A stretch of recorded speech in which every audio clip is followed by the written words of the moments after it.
안녕하세요. 마웨입니다. 주말 잘 보내셨어요? 지금 현재 이 암호화폐 시장을 보시면 전체적으로 지금 이 붉은색의 하락세를 좀 보이는 듯 하지만 그런데 아시다시피 금요일 날 이 잭슨홀 파월의 연설이 있었잖아요. 그 이후의 움직임은 이 하락이 아닌 결국엔 상승을 또 보이기도 했습니다. 그러다가 이제 주말 동안에는 큰 움직임이 없으면서 지금은 이렇게 좀 전체적으로 붉게 물들어가고 있는 것인데요. 그러면 잠깐 기사를 한번 보시면 결국에는 이 잭슨홀 미팅 때 이 파월이 금리 인하에 대한 그 명분을 또 얘기를 하면서 그런데 25bp를 할지 50bp를 할지 그거에 대한 구체적인 얘기는 또 하지는 않았습니다. 그런데 이 기사를 보시는 것처럼 올해 한 번은 빅컷이 나온다라고 하면서 과연 그것이 언제일까가 관건이고 그것은 지표에 달려 있다고 기사가 나왔어요. 그래서 다음 달에 있을 이 고용 보고서에 따라서 인하폭이 결정될 전망이라고 기사가 나온 겁니다. 그래서 어쨌든 이제 이 금리 인하에 대한 그 기대감이 점점 더 커지게 되면서 금요일날 파월의 연설이 있은 직후에는 좀 약간의 하락이 나오기도 했었지만 시간이 갈수록 상승이 나오면서 이 비트코인 같은 경우가 금요일날 그 상승폭이 무려 6%나 상승을 한 겁니다. 그러면서 요 박스권 움직임에 이 상단인 61K를 좀 시원하게 뚫은 계기가 됐고 그리고 이때 이후로 일봉 마감으로 단 한 번도 이 51선 위에서 마감을 하질 못했었는데 금요일날 상승으로 인해서 이 강력한 51선마저 돌파를 한 것이 매우 고무적이라고 생각을 합니다. 그러면서 지금 이 파란색 선이 지금 121선을 가리키고 있는 거거든요. 근데 지금 금요일날 이 121선까지도 올라서더니만 토요일, 일요일 현재까지 움직임에서도 요 121선을 깨지 않은 채 어쨌든 이 지지의 모습을 또 보이고 있습니다. 그래서 제가 이 121선 같은 경우는 개인적으로는 그렇게 큰 비중을 두고선 체크하는 지표는 아니지만 그래도 통상적으로 이 121선 하면 일단 요 51선을 가리고 좀 말씀을 드리면 요 121선이 통상적으로 이 상승장과 하락장을 좀 나누는 그런 기준으로 또 많이 활용이 되고 있어요. 그래서 이 121선을 기준으로 해가지고 이때가 2022년 대세 하락장이었잖아요. 그래서 이 121선을 두고 아래서 움직였다라는 것을 알 수가 있고 그러다가 2023년 해가 바뀌면서 요런 상승 추세로 가다가 또 하락을 할 때 요 121선을 또 지지를 받으면서 강한 반등이 또 나오기도 했습니다. 그러다가 또 한때는 이렇게 이 121선 아래로 떨어지는 구간이 있었고 작년 10월부터 강한 상승이 나왔었잖아요. 그때 역시 이 121선 지지를 받으면서 상승하는 흐름이 나왔던 겁니다. 그러다가 지금 6월 이후로 이 121선이 깨지는 그 흐름이 나왔다가 또 7월에는 살짝 돌파하기도 했어요. 그러다가 재차 떨어지는 흐름이 나왔고 이번 상승으로 해서 이 121선을 다시 회복을 한 겁니다. 그래서 일부 투자자는 이 121선을 기준으로 삼고 사고팔고를 이 기준으로 잡고 한다고 하는데 근데 조금 전에 보신 것처럼 이렇게 어떻게 보면 페이크에 이런 흐름이 또 나올 수도 있기 때문에 요것을 단순한 기준으로 삼고 사고팔기에는 오히려 저는 수량을 잃을 수도 있다고 생각을 해요. 그래서 이 121선 같은 경우는 단순히 이 상승의 흐름과 하락의 흐름을 약간 좀 장기적으로 보는 그 관점에서 그냥 단순 참고로만 보는 것이 저는 낫지 않을까 그렇게 생각을 하고 있습니다.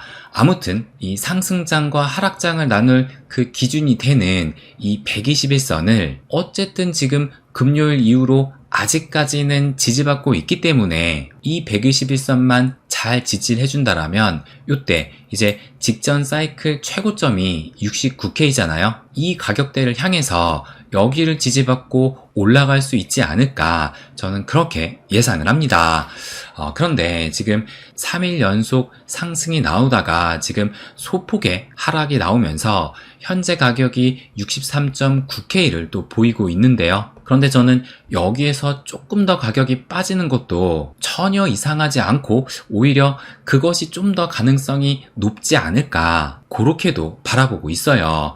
왜 그러냐면 이것을 좀 보시게 되면 이게 이제 비트코인 청산 히트맵을 보여주고 있는 거거든요. 그런데 오늘 아침 8시쯤에 비트코인이 65K까지 상승을 했는데 근데 그때의 상승으로 보시는 것처럼 요 노랗게 있었던 숏베팅 물량을 상당히 청산을 시킨 겁니다. 그러면서 추가적인 상승이 나온 것이 아니라 다시 재차 가격이 빠지면서 현재는 요 64K가 살짝 깨진 상태인데요.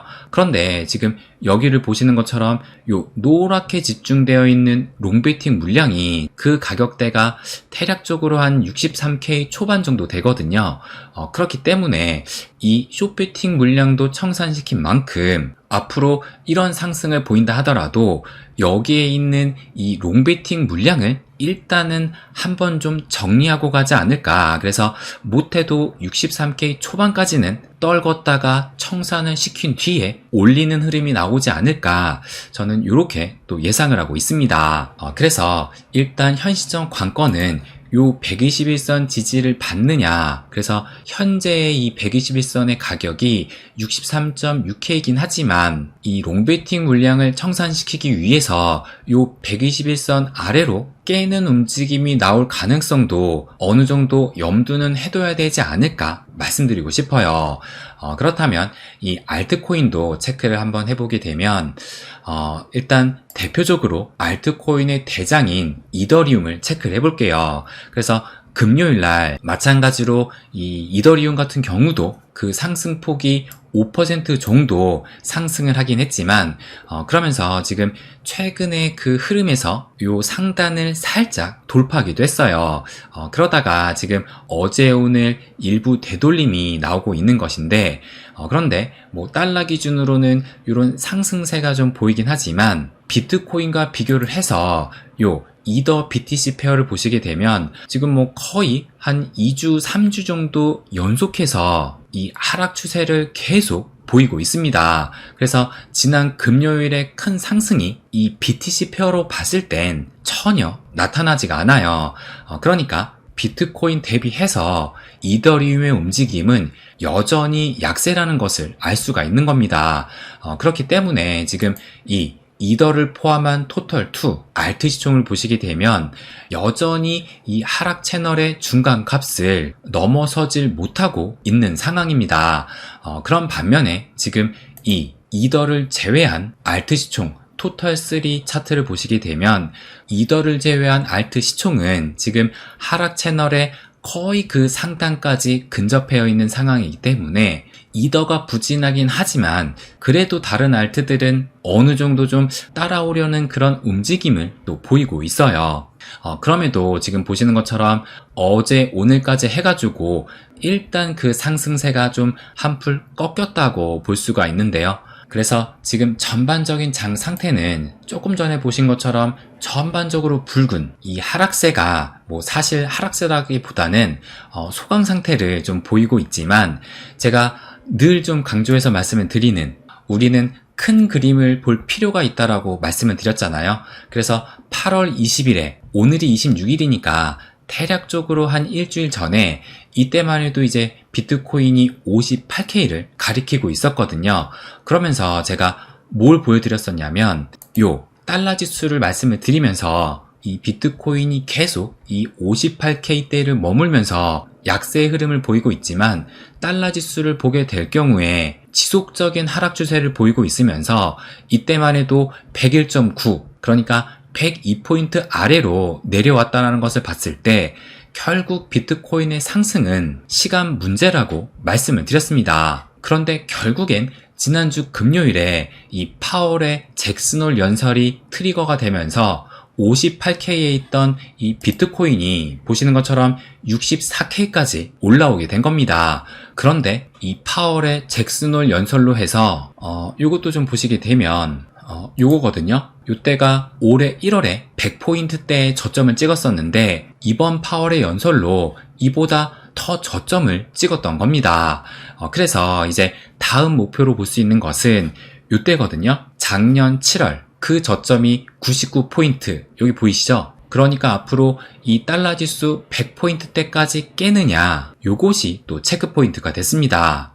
그래서 또 제가 요걸 또 말씀을 드렸어요. 지금 이 비트코인의 첫 번째 사이클, 두 번째, 세 번째 사이클 모두 요 마른 목골의 움직임을 만들면서 달러 지수가 하락을 할 때 이 비트코인은 상승을 하는 이런 패턴이 계속 반복된다고 또 말씀을 드렸었는데요. 그런데 지금 보시는 것처럼 현재 그 흐름도 이 마른 목골 형성을 위해서 순항 중에 있다고 볼 수가 있는 거예요. 그래서 앞으로도 이 달러 지수가 계속 하락을 하게 됨으로써 이 비트코인은 상승을 하게 되는 그런 흐름을 예상해 볼 수가 있습니다. 그래서 또 마지막으로 요것을 좀 보여드리게 되면 제가 이 8월이 전통적인 약세달이라고 말씀을 드렸잖아요. 근데 보시는 것처럼 지금 마이너스 0.87%니까 한때는 이 마이너스 10%를 또 넘기기도 했었는데 지금 상당히 만회를 한 겁니다.